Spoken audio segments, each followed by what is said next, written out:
Padre, gracias por este día. Gracias, Señor, por este tiempo. Gracias, mi Dios, porque su palabra sigue brillando a pesar de que pase tiempo.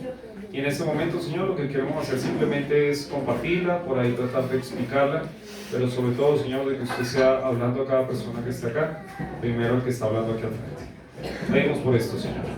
Ayúdanos a que si estamos pensando en otra cosa, si algo nos está por ahí quitando de la mente el estar aquí, Señor, que podamos dejarlo a un lado. Sabemos que es difícil a veces los problemas en la casa o temas económicos o diferentes cosas, pero sabemos que más grande que todo eso es usted. Y pedimos, Señor, para que en este momento nuestra mirada, nuestro corazón esté en usted. En el nombre de Jesús, amén. Bueno, vamos a empezar compartiendo un tiempo muy especial. Y hoy, como estamos en tiempo de mundial, tengo una pequeña ilustración hablando acerca del mundial. Siga, ¿cuántos de ustedes ven algo del mundial? ¿Sí? ¿Ven algo? ¿No? Tranquilo, si lo ven no hay problema. Listo. Ahí dice en la pantalla: en esta Copa Mundial 2026 nos hemos encontrado países que no sé si usted los había escuchado, o mejor aún, si sabe dónde están. ¿Le ha pasado que llega y dice, Colombia juega con, digamos, con Ghana? ¿Usted sabe dónde queda Ghana? En África. Claro, en África. ¿Y en qué parte? Por ejemplo, mire ahí, tenemos algunos. Haití. ¿Saben dónde está Haití? Sí. Listo. Curazao, ahí está Curazao, es Curazao.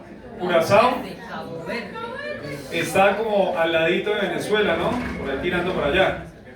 Cabo Verde, ¿escuchó de Cabo Verde? Sí. Sí, mire, Cabo Verde queda por ahí en el mar, ahí dice el Océano Atlántico, está al ladito de África, por ahí queda Cabo Verde. Jordania, ¿escucha de Jordania? Bueno, Jordania también está ahí. Jordania es un país que hemos conocido un poquito más en este tiempo de guerras, y está uno que se llama Uzbekistán. Uy, qué complicado encontrar ese lugar en el mapa, pero ahí está en Asia. Entonces tenemos algunos países ahí por una razón. Esto es solo a manera de ilustración. ¿Por qué? Porque hoy vamos a estar viendo el mapa del mundo en la Biblia. Vamos a empezar a ver un poco de lo que es los viajes de Pablo, los viajes misioneros del apóstol Pablo. Entonces tenemos que tener entendido dónde estamos. ¿Sí? Porque por ahí usted está perdido. ¿Dónde queda eso? Mire, ahí tenemos un mapa. ¿Se ve ahí el mapa? ¿Sí? Tenemos un mapa con los continentes. Si usted se fija, ahora vamos al continente asiático. El continente asiático es el más grande, donde hay más personas. Y por ahí en el continente asiático, ahí al ladito de África, pegando por ahí por Arabia Saudita, por ahí, por los lados de Egipto, hay un lugar que se llama Israel. Es chiquito, es muy chiquito. Si usted se pone a mirar en el mapa, es bastante chiquito este lugar. ¿Sí? Entonces, en medio de estas tierras es donde vamos a estar viendo lo que está pasando en el libro de los Hechos. ¿Sí? Tenemos ahí países como Turquía, como Siria, está por ahí Jordania, que lo hemos visto ahorita, Arabia Saudita, Egipto, Libia, esos países están por ahí. Pero hoy vamos a empezar a ver los viajes del apóstol Pablo. El apóstol Pablo conoció al Señor Jesucristo y el Señor ha cambiado su vida y va a empezar a viajar por el mundo. Pero tenemos que entender desde dónde empezó todo esto. Y entonces nos tenemos que dirigir al libro de Hechos, capítulo 13. Hechos, capítulo 13. ¿Listo? Hechos, capítulo 13. Vamos a ver. Yo le he puesto a este mensaje, no, este no acá, de Antioquia para el mundo. ¿Sí? Los que son de Antioquia por acá, pues son paisas. Le vamos a explicar un poquito acerca de esto. ¿Listo? De Antioquia para el mundo. De Antioquía o de Antioquia. Siervos llamados, falsos siervos, hombres inteligentes. Eso es lo que vamos a estar viendo en Hechos 13 del 1 al 2. ¿Listo? Entonces lo primero que vamos a hacer es vamos a darle una lectura de este texto y luego vamos a empezar a explicarlo. ¿Listo? Entonces vamos a hacerlo de manera antifonal. Yo leo uno y ustedes si me ayudan con el siguiente les agradezco. Capítulo 13, versículo 1. Había entonces en la iglesia que estaba en Antioquía profetas y maestros: Bernabé, Simón, el que se llamaba Níger, Lucio de Cirene, Manahem, que se había criado con Herodes el tetrarca, y Saulo. Siguiente. Ministrando al Señor, y ayunando, dijo el Espíritu Santo, apartadme a Bernabé y a Saulo para la obra a los que ellos me han llamado. Entonces, habiendo ayunado y orado, les impusieron las manos y los despidieron. Ellos entonces, enviados por el Espíritu Santo, descendieron a Seleucia y de allí navegaron a Chipre. Versículo 5. Y llegados a Salamina, anunciaron la palabra de Dios en las sinagogas de los judíos. Tenían también a Juan de ayudante. Y habiendo atravesado toda la isla hasta Pafos, hallaron a cierto mago, falso profeta, judío llamado Jesús, que estaba con el procónsul Sergio Paulo, varón prudente. Este, llamando a Bernabé y a Saulo, deseaba oír la palabra de Dios.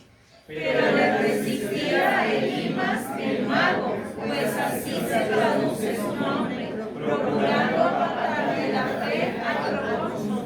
Entonces Saulo, que también es Pablo, lleno del Espíritu Santo, fijando en él los ojos, Dijo, oh lleno de todo engaño y de toda maldad, hijo del diablo, enemigo de toda justicia, no cesarás de trastornar los caminos rectos del Señor. ahora pues, he aquí, la mano del Señor está contra ti, y serás ciego, y no verás el sol por algún tiempo, e inmediatamente cayeron sobre él oscuridad y tinieblas, y andando alrededor, buscaba quien le condujese de la mano.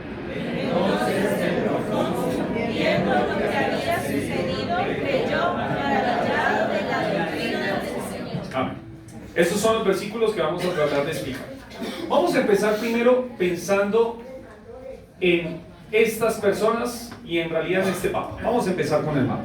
Ahí dice en el versículo 1: había entonces en la iglesia que estaba en Antioquía profetas y maestros. La pregunta sería, ¿en qué tiempo estamos hablando? Ahí dice, había en estos tiempos, ¿no? Había entonces.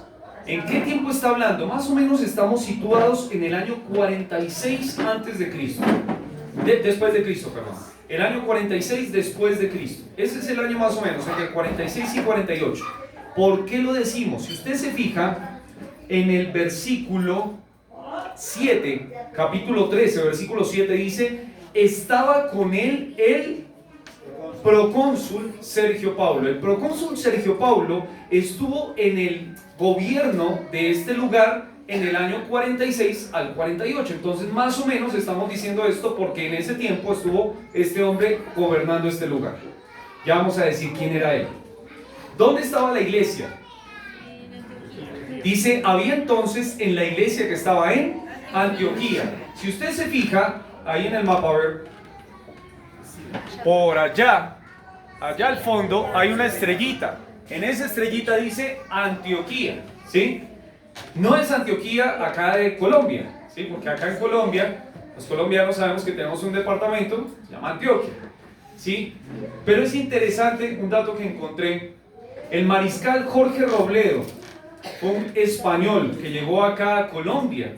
Cuando llegaron a Colombia, los españoles empezaron a colocarle nombres a los lugares que conquistaban, que eran muchos, a veces de ellos mismos, a veces de la Biblia. ¿Y sabe qué le colocaron? Antioquia. ¿Y sabe por qué? Por la Biblia. ¿Sí? Entonces, nuestra Antioquia colombiana llegó a ser llamada Antioquia por un hombre que leyó la Biblia y le quiso colocar Antioquia. Por eso es que tenemos ahí nuestro país. ¿Qué más dice ahí? Versículo 1. Había entonces en la iglesia que estaba en Antioquía profetas y maestros. Profetas y maestros. Nosotros entendemos fácil maestros, porque en una iglesia se supone que nos van a enseñar ¿qué? Nos van a enseñar de la palabra de Dios. Pero ahí hay una palabra que dice que es profetas. Y ahí tenemos que explicar un poquito. Le invito a que lea conmigo Hechos 11, una hojita más allá. Hechos 11, 27 y 28. Dice, en aquellos días unos profetas descendieron de Jerusalén a Antioquía. Y levantándose uno de ellos llamado Ágabo, daba a entender por el Espíritu que vendría una gran hambre en toda la tierra habitada, la cual sucedió en tiempo de Claudio. ¿Qué hace entonces un profeta? Predice. Él estaba diciendo antes de que llegara ese tiempo de hambre, que iba a llegar ese tiempo de hambre. ¿Sí? ¿Sí me hago entender? Entonces, un profeta dice algo que va a suceder antes que suceda. Eso es lo que nos está diciendo acá el versículo. Mire otro texto, Hechos 21. Más hojas hacia adelante, Hechos 21, versículos 10 y 11. Hechos 21, 10 y 11 dice: y permaneciendo nosotros allí algunos días, descendió de Judea un profeta llamado, ¿qué?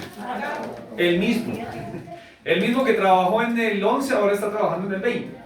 Y dice: quien viniendo a vernos, tomó el cinto de Pablo y atándoselo a los pies y las manos, dijo: esto dice el Espíritu Santo, así atarán los judíos en Jerusalén al varón de quien es este cinto, y le entregará en manos de los gentiles. Entonces acá este hombre Ágabo ahora está diciendo que Pablo va a ser entregado. Si él llega a Jerusalén, va a ser entregado en manos de gentiles. ¿Eso va a suceder?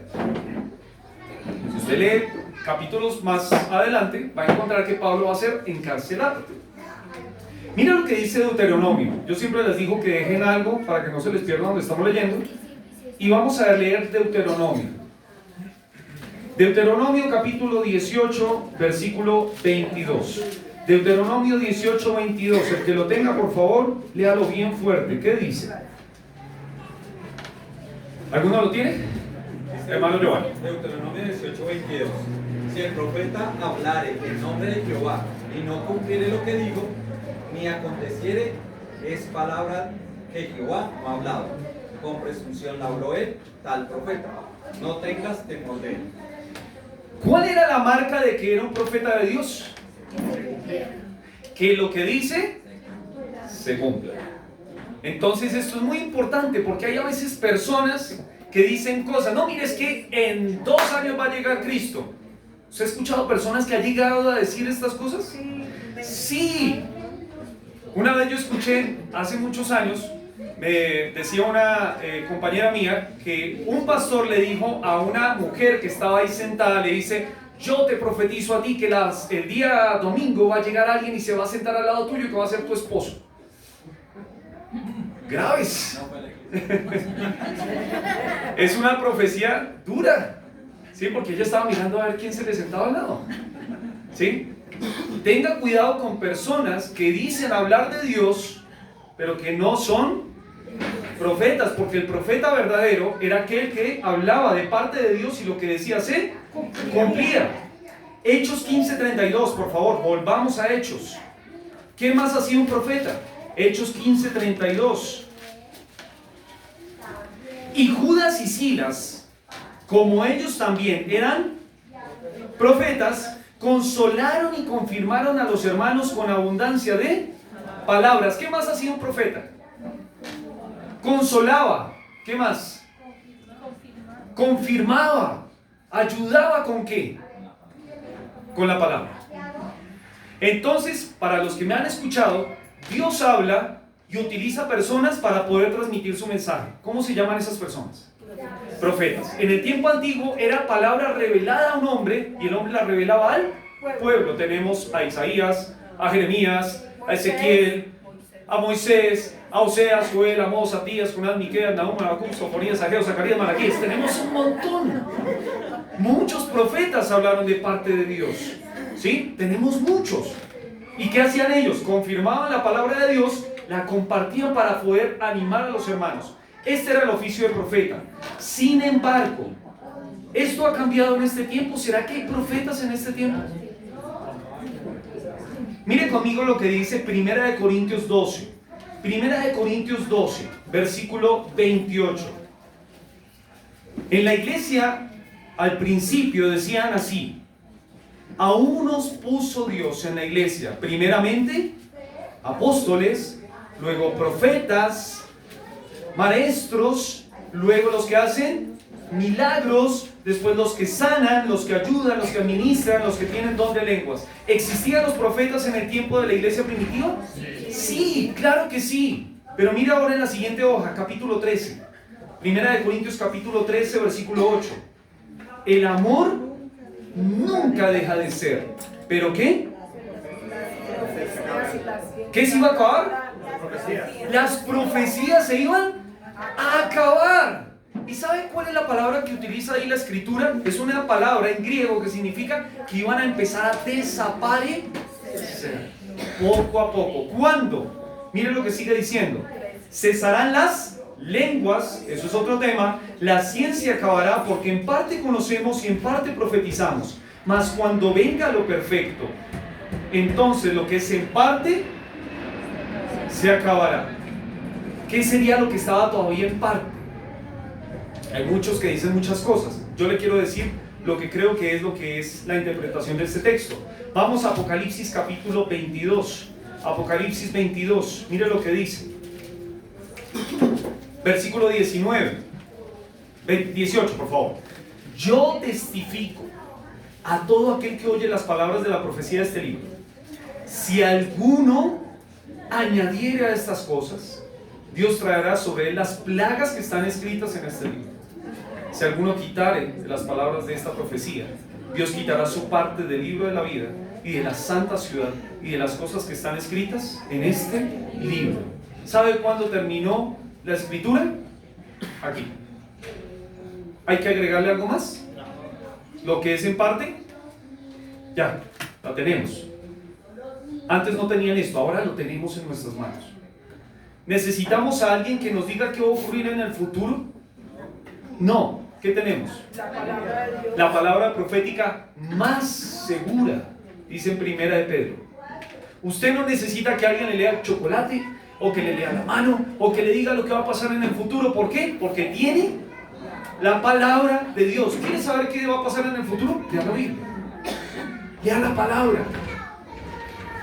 Entonces tenemos ahí una iglesia que está en proceso ahí de crecimiento, que empezó con maestros, con profetas. ¿Y cuáles eran estos maestros? Uy, se me fue la imagen. Ahí llegó, eso. A ver, estamos ahí. Ahí está. Profetas y maestros, ¿quiénes estaban ahí? Miren lo que dice, vamos otra vez a Hechos, Hechos 13. Dice, había entonces en la iglesia que estaba en Antioquía, profetas y maestros. ¿Quiénes? Bernabé, Simón, el que se llamaba Níger, Lucio de Cirene, Manaén, el que se había criado junto con Herodes el tetrarca, y Saulo. Estos son simplemente imágenes que saqué por ahí.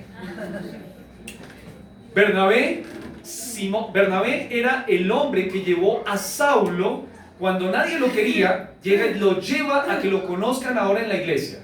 Simeón o Simón, llamado Níger. ¿Níger qué quiere decir? Negrito, ¿sí? Era un negrito que estaba ahí. Simón. ¿Quién más? Lucio de Cirene. Cirene quedaba en África. Y la iglesia en Antioquía empezó con personas de Cirene. Eso es interesante. Manaén dice con quién se crió. Con Herodes el tetrarca. ¿Se acuerdan del que le cortó la cabeza a un profeta? A Juan. Este Herodes es el que se dice ahí. Y es interesante porque este hombre, viviendo en una sociedad como la que estaba, ahora está como un maestro de la iglesia, como un profeta. Y aparte uno que conocemos mucho, que es Saulo. Este era el equipo de trabajo de la iglesia de Antioquía. ¡Qué genial! Acá en la iglesia del Camino no tenemos nada que envidiar, ¿sí? Tenemos de todo también. Es interesante que la iglesia en Antioquía tenía una diversidad de personas. En Antioquía había de todo, era una ciudad cosmopolita. Había de todas las nacionalidades. Había judíos que se habían ido a vivir allá. Había africanos, había europeos, había asiáticos, había de todo. Y este era el equipo de trabajo de la iglesia en Antioquía. Y entonces, ¿qué pasó? Ahora sí empezamos con lo que nos corresponde el día de hoy. Primer punto. Siervos llamados por Dios para su obra. Primer punto. Vamos a leer el versículo 2. Dice, ministrando estos al Señor y ayunando, dijo el Espíritu Santo. La palabra ministrando es como que estaban en un culto dominical. ¿Sí? Es la palabra liturgia. ¿Has escuchado la palabra liturgia?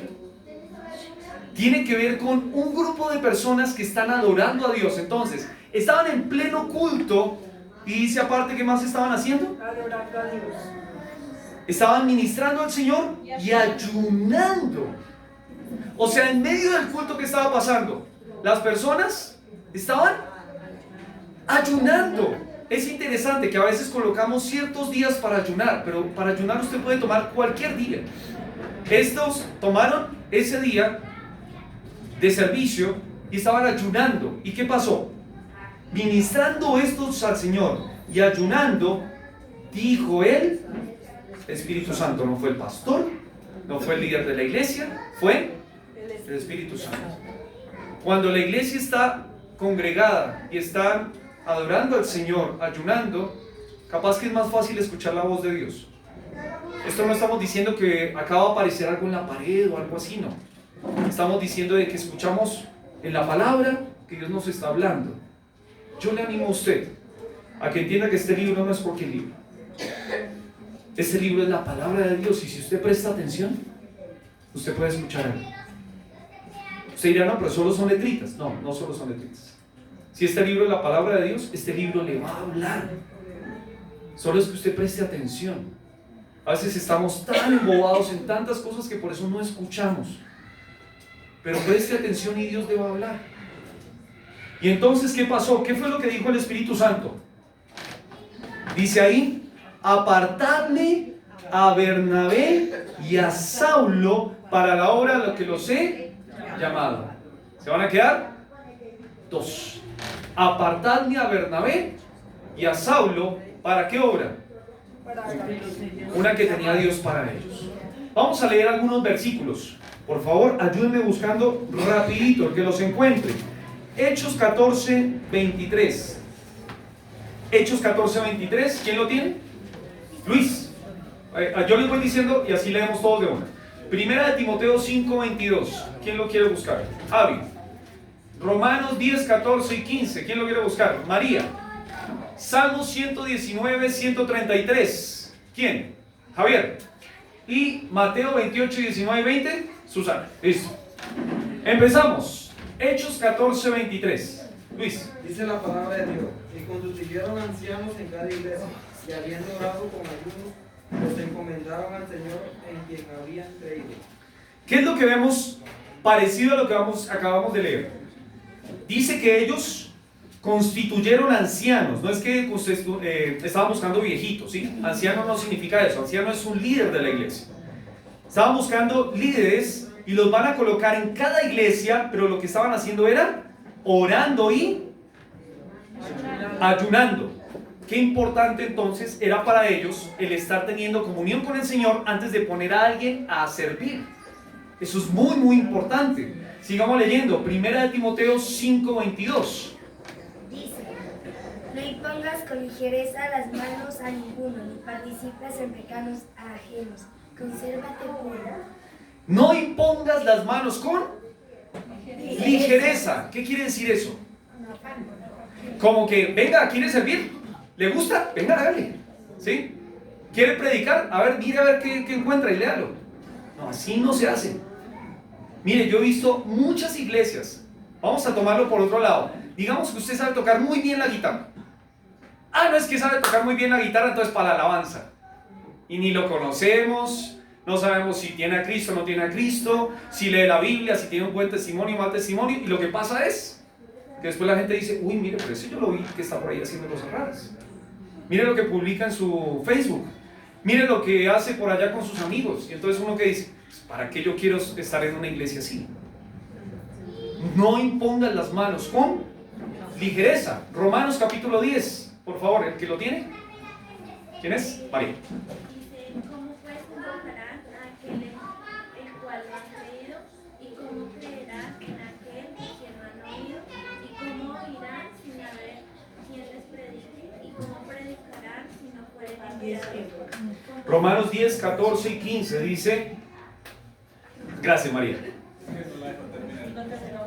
Discúlpame, ¿no terminaste? No. Por favor, ¿lo puedes terminar? Qué pena, disculpa. Dice, ¿y cómo predicarán si no fueren enviados? Como está escrito, cuán hermosos son los pies de los que anuncian la paz, de los que anuncian las buenas nuevas.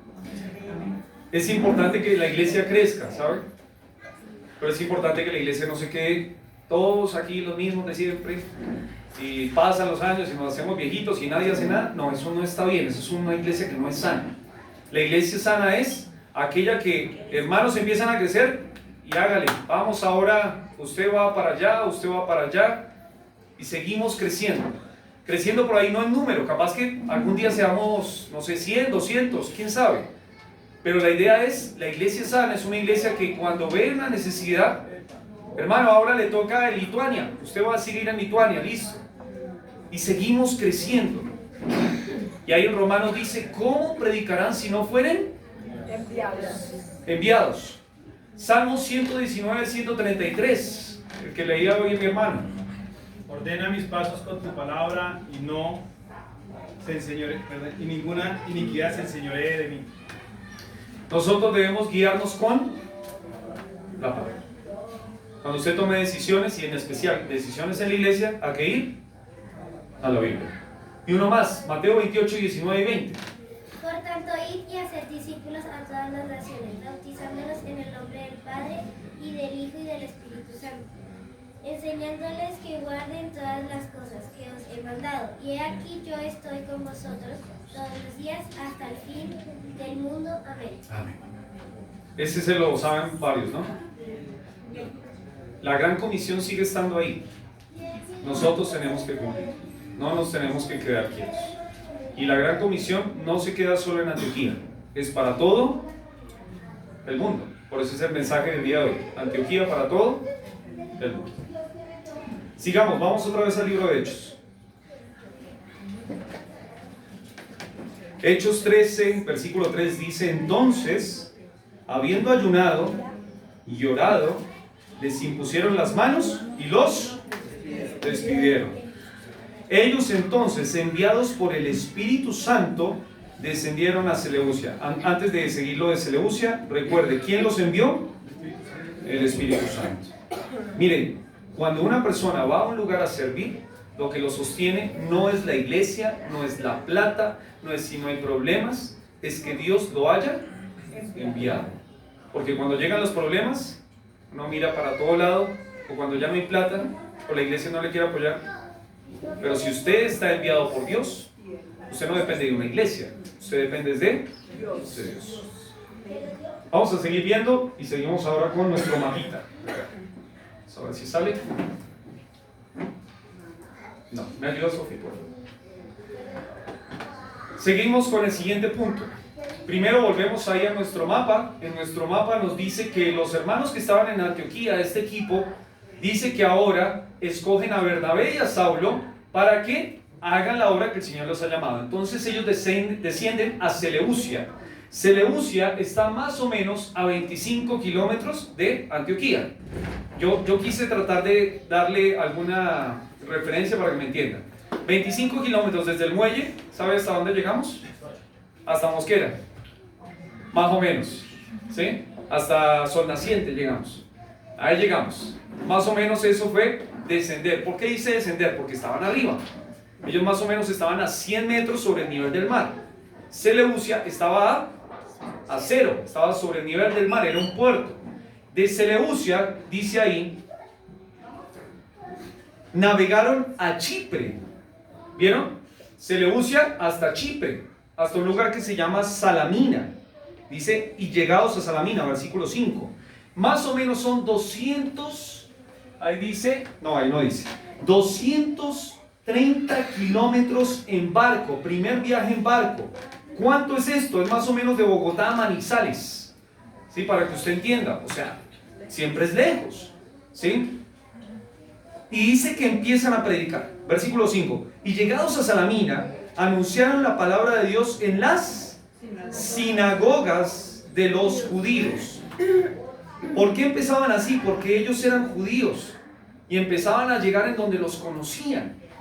entraban allá y ¿cómo lo hacían? Mire qué interesante el método que utilizaban. El versículo 15, capítulo 13, versículo 15 dice: y después de la lectura de la ley, estaban en una sinagoga, y de los profetas, los principales, o sea, los líderes de la sinagoga, mandaron a decirles: varones hermanos, si tenéis alguna palabra de exhortación para el pueblo, hablad. Y ellos empezaban a hablar. Así es como llegaban a una sinagoga. ¿De qué hablaban? Les iban a compartir mensaje del Antiguo Testamento que se aplicaba y llegaba a mostrarles de que Jesucristo era el Hijo de Dios. Esta era la manera en que llegaban a las sinagogas. Ellos llegaron a esa sinagoga y llegaron ahora con una persona. A ver si aparece por acá. No. Vamos a ver por aquí. No. Llegaron con un joven que se llama Marcos. Juan Marcos. Ahí dice. Tenían también a un Juan de ayudante, versículo 5. ¿Quién es este Juan? Es el que escribe el Evangelio de Marcos. Era el primo de Bernabé. ¿Sí? ¿Dónde dice eso? En la Biblia. Colosenses capítulo 4, versículo 10 nos dice que este hombre, Juan, era el primo de Bernabé. ¿Qué pasó también ahí? La mamá de Juan Marcos, era donde Pedro llegó a tocar ahí en la noche. ¿Se acuerdan que vimos eso? Estaba tocando, salió de la cárcel y le llega y le toca ahí, y están en una casa orando un montón de cristianos. ¿Y sabe quién es la mamá de Juan? La dueña de esa casa. ¿Sí? Algunos dicen que ahí se celebró la Santa Cena. Y que entonces, ¿qué pasó? Que cuando estaban celebrando la Santa Cena, los cristianos dicen por tradición, de que como él salió y se fue al huerto de Getsemaní, en el huerto de Getsemaní llegan y lo van a arrestar al Señor. Y Juan estaba, dice, arropado. En el libro de Marcos, en el Evangelio de Marcos, dice que había un joven desnudo que aparece en el huerto y nadie sabe quién es. En los otros evangelios no se dice nada de él, pero ese es Juan Marcos. Y uno no sabe por qué está desnudo. Entonces unos dicen de que por ahí ellos estaban celebrando la cena del Señor. Él sale corriendo para ver dónde van, se va con una ropa, ahí como tapado con sábanas, y cuando lo van a coger sale corriendo. ¿Sí? Esa es la teoría de lo que dicen allí, de lo que pasó con este joven. Pero ¿qué sucedió ahora? Dice, versículo 6, y habiendo atravesado toda la isla. ¿Cuál isla? No, Chipre. La isla se llama Chipre. Donde había llegado el puertito se llama Salamina. Pero van a cruzar toda la isla hasta un lugar que se llama Pafos. ¿Cuánta distancia hay de ahí desde Salamina hasta Pafos? Más o menos son 150, 160 kilómetros. Para que usted lo tenga en cuenta, sería como ir desde acá hasta Tunja. Pero tenga en cuenta algo. Lo más probable es que ellos han ido caminando. ¿Cuánto tiempo uno se tarda caminando? Más o menos son 2 días. 2 días de camino para cruzarse toda la isla. Y cuando llegan allá, miren lo que pasó. Hallaron a cierto mago, falso profeta, judío, llamado a Jesús. Llegaron hasta Pafos y llegan a encontrar un hombre que se llama Bar Jesús. ¿Quién es Bar Jesús? Para que usted entienda, Bar Jesús significa el hijo de Jesús. ¿Sí? También se le puede traducir como el hijo de Josué, porque tiene la misma raíz. Y la raíz principal es el hijo de salvación. Este hombre tenía este nombre. Y yo me puse a pensar en esto y acá le tengo unas preguntas. ¿Puede ser que alguien utilice el nombre de Jesús para su propio beneficio? ¿Sí? ¿Había pasado? Sí, en Hechos 8 se nos habla de que había una persona que quería tener el don del Espíritu Santo para poder darlo. Quería plata, decía, a ver, ¿cuánto tengo que pagar para tener eso? ¿Se acuerdan? Eso está en Hechos 8. Y en Hechos 19 se decía de que algunos judíos querían sacar demonios. ¿Y sabe qué utilizaban? El nombre de Jesús. Y cuando los demonios hablaban con estos hombres, le decían, ¿ustedes quiénes son? Nosotros conocemos a Pablo, a Pedro, a Jesús, pero ustedes no los conocemos. Ellos utilizaban el nombre de Jesús para su propio beneficio. Miren lo que dice 2 de Corintios 2:17. 2 de Corintios 2:17. Dice ahí: pues no somos como muchos que medran falsificando la palabra de Dios. Yo no sé a cuántas iglesias usted ha ido. Algunos sí sé, otros no. Pero sabe, hay mucha gente que utiliza la Biblia para su propio beneficio. Yo tengo acá unos datos. En el año 2007, el Senado de los Estados Unidos investigó a pastores como Kenneth Copeland, Creflo Dollar y Benny Hinn por el uso de sus donaciones, llamadas semillas de fe, que tenían millones de dólares. Decía: pacte con Dios por $1,000. Eso se llama hacer mercadería con la palabra de Dios. Líderes condenados por la justicia. Nazón Joaquín García, líder de la Iglesia Luz del Mundo, fue condenado en el 2002 en California por abuso sexual de menores. Usaba su posición apostólica para manipular, en este caso, a los niños. Carl Lentz, ex pastor de la iglesia Hillsong de Nueva York, cayó en 2020 por adulterio y por uso de fondos. Hillsong mismo entró en crisis por falta de rendición de cuentas. Y acá en Latinoamérica han salido reportajes de pastores que venden agua ungida, martillos de juicio, tierra de Israel a precios altísimos. Otros que exigen diezmos bajo amenaza: si no diezmas, tu hijo se muere. Eso es falsos profetas, falsos siervos de Dios. ¿Eso existe? Sí. ¿Y la Biblia nos hablaba de eso? Sí. Muchas veces. Este hombre era uno que mezclaba lo que era el judaísmo con brujería, ¿sí?, con palabras, y estaba ahí hablándole a quién: al procónsul Sergio Paulo. Si usted sigue leyendo ahí en Hechos, dice en el versículo 8, les dejo esos textos para que los lean ustedes después. Dice: les resistía Elimás. Elimás significa el sabio, el mago, así se traduce su nombre, procurando apartar de la fe al procónsul. Entonces Saulo, que también es Pablo, lleno del Espíritu Santo, fijando en él los ojos, le dijo: oh lleno de todo engaño y de toda maldad, hijo del diablo, enemigo de toda justicia, ¿no cesarás de trastornar los caminos rectos del Señor? Ahora pues, he aquí, la mano del Señor está contra ti, y serás ciego, y no verás el sol por algún tiempo. E inmediatamente cayeron sobre él oscuridad y tinieblas, andando alrededor. Buscaba a quien la condujese de la mano. Yo tengo acá unos puntos que creo que resumen lo que dice ahí. Los falsos profetas desean apartar de la fe a los que están en búsqueda de la verdad. Los falsos profetas son engañadores y viven en pecado.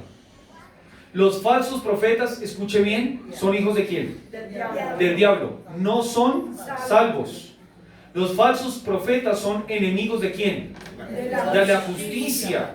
Los falsos profetas trastornan los caminos rectos del Señor. Los falsos profetas tienen a Dios en su contra. Los falsos profetas recibirán el castigo del Señor a su tiempo. Si usted ha sufrido por causa de un hombre o una mujer que dice servir a Dios, pero nada que ver, recuerde esto. E incluso mire lo que dice en 2 de Pedro. Vamos un ratito ahí a 2 de Pedro capítulo 2. 2 de Pedro capítulo 2. Solo leemos algunos versículos. Segunda de Pedro, capítulo 2, versículo 1, dice: pero hubo también falsos profetas entre el pueblo, como habrá entre vosotros falsos maestros. Estamos en segunda de Pedro, capítulo 2, versículo 1. Que introducirán encubiertamente herejías destructoras, y aún negarán al Señor que los rescató, atrayendo sobre sí mismos destrucción repentina. Usted puede leerlo completo. Esto habla de todo lo que le va a pasar a los falsos profetas. Mire lo que dice el 17: estos son fuentes sin agua, nubes empujadas por la tormenta, para los cuales la más densa oscuridad está reservada para siempre. Y lea por favor casi al final del texto, dice ahí, versículo 21: porque mejor les hubiera sido no haber conocido el camino de la justicia, que después de haberlo conocido, volverse atrás del santo mandamiento que les fue dado. Pero les ha acontecido lo del verdadero proverbio: el perro vuelve a su vómito, y la puerca lavada a revolcarse en el cieno. ¿De quién está hablando?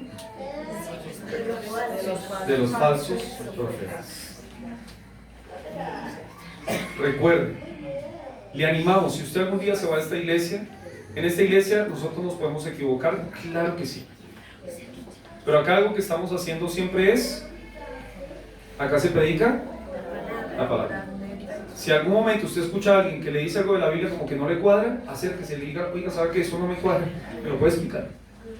Sea yo o sea alguno de los que se para acá. Pero acá predicamos la Biblia. Acá no estamos llenándonos los bolsillos de plata. Usted puede revisar las finanzas de la iglesia. ¿Qué se utiliza el dinero de la iglesia? Que seamos transparentes. Ante el gobierno estamos igual transparentes. Pero si va a alguna iglesia diferente, busque que en ese lugar le hablen la palabra de Dios. Que se esté honrando el nombre del Señor y que no se esté honrando a hombres. Los hombres tratan, como este hombre, de quedar en alto. Bar Jesús era el gran profeta ahí, pero era un hombre que era utilizado por el mismo diablo. Último punto: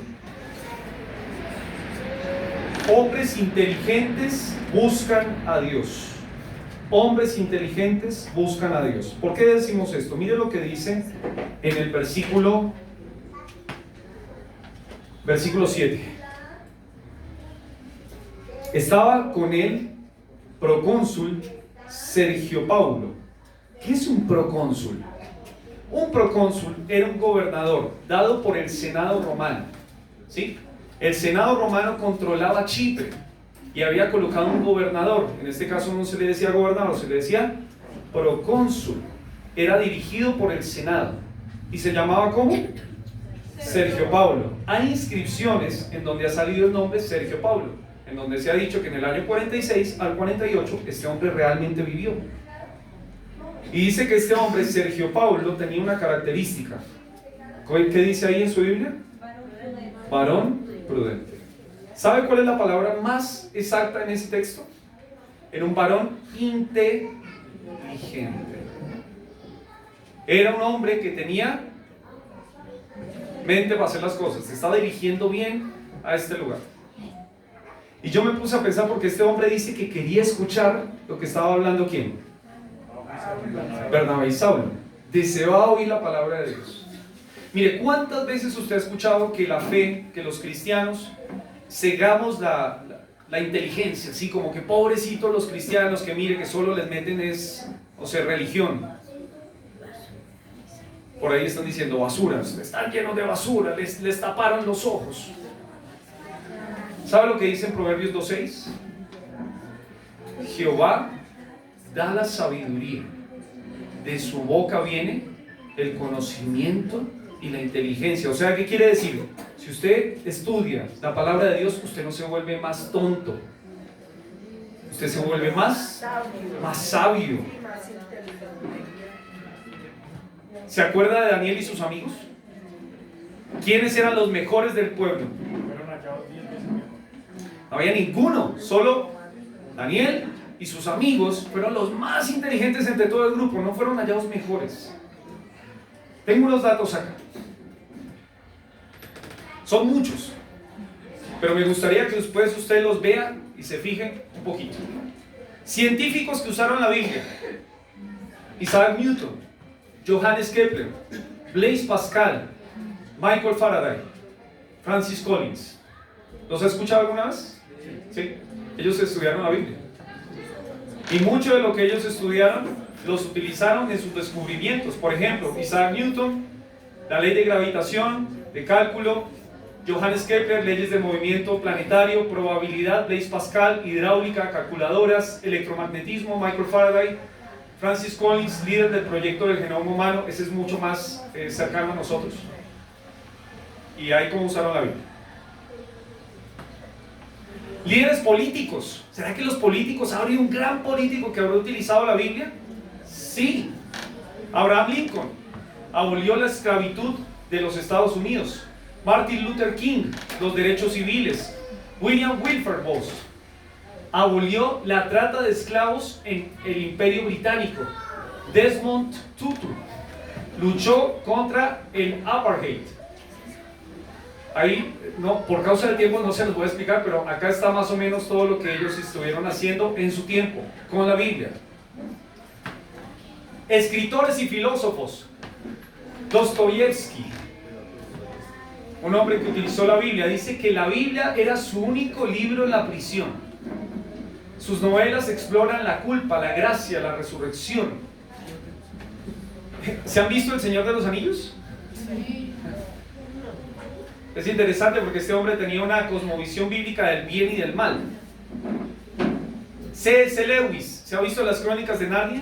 Sí. Ok. Él era un ateo que se convirtió al Señor. Era un profesor de la Universidad de Oxford. Usó la lógica y la Biblia para defender la fe. Agustín de Hipona, padre de la iglesia, y muchas cosas más ahí.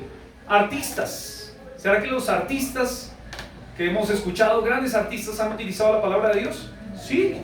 Miguel Ángel, por ejemplo. ¿Ha escuchado un hombre que se llama Bach? Johann Sebastian Bach. Me llamó mucho la atención solo se lo cito a él. Dice que él firmaba sus partituras con SDG. ¿Sabe qué significa? Solo a Dios la gloria. Y muchos más. ¿Qué quiero decirle con esto? Los hombres inteligentes buscan al Señor. Terminamos leyendo el versículo 12. Entonces el procónsul, viendo lo que había sucedido, creyó maravillado de la doctrina del Señor. De Antioquía para el mundo. Primer punto: siervos llamados. ¿Dios le está llamando? Si Dios le está llamando, escuche su voz. Segundo punto: falsos siervos. Si ha tenido falsos siervos a su lado, si ha escuchado personas que han hecho cosas malas, no se deje guiar porque ellos han hecho mal. Guíese por la Biblia. Pablo llegó y le dijo: oiga, usted es un engañador, siervo del diablo. Hay muchas personas que son así. Número 3, hombres inteligentes. Recuerde a Sergio Paulo, un hombre inteligente que buscó al Señor. Vamos. Padre, gracias por este día. Gracias, mi Dios, por este tiempo. Gracias porque podemos aprender tantas cosas de su palabra tan preciosas.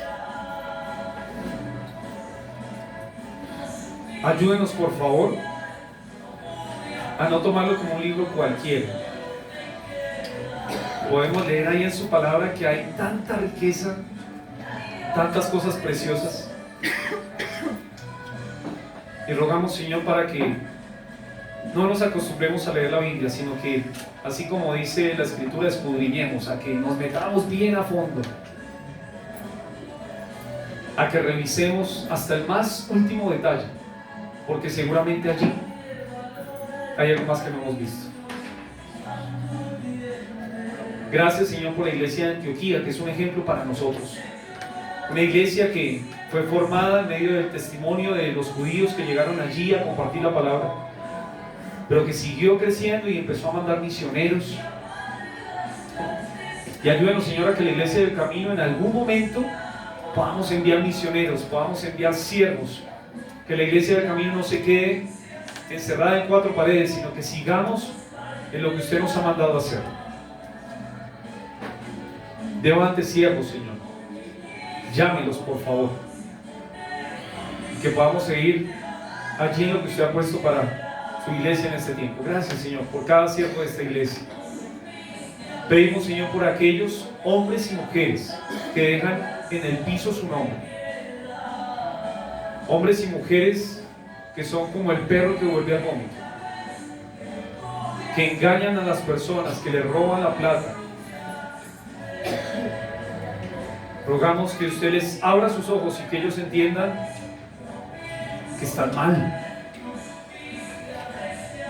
Pido, Señor, si hay alguno de los que está aquí que ha sufrido en razón de personas que han utilizado el nombre de Cristo para llenarse los bolsillos, que, Señor, usted sane su corazón y que puedan ver de que Cristo no hace eso, que usted no es así, que no todos los cristianos son iguales, y que ponga su mirada en el lugar correcto. Y por último, Señor, damos gracias porque no somos ignorantes por leer la Biblia. Gracias por estos hombres y mujeres que a través de los tiempos llegaron a descubrir tantas cosas preciosas y no negaban que usted existía. Pedimos por nuestros chicos que están creciendo, Señor, que les enseñan que la Biblia es un libro de locos, que es un libro de personas atrasadas, y que usted les muestre, Señor, que les recuerde que aquel que conoce a usted dice que Jehová da la sabiduría, que de ahí sale todo. Gracias por este tiempo. Y ruego, Señor, si hay también alguno de los que está acá, que todavía no conoce a Jesucristo como su Salvador, por favor, que usted toque su corazón, que le haga darse cuenta de su pecado, pero también le haga darse cuenta de que existe salvación en Cristo. En el nombre del Señor Jesús oramos. Amén.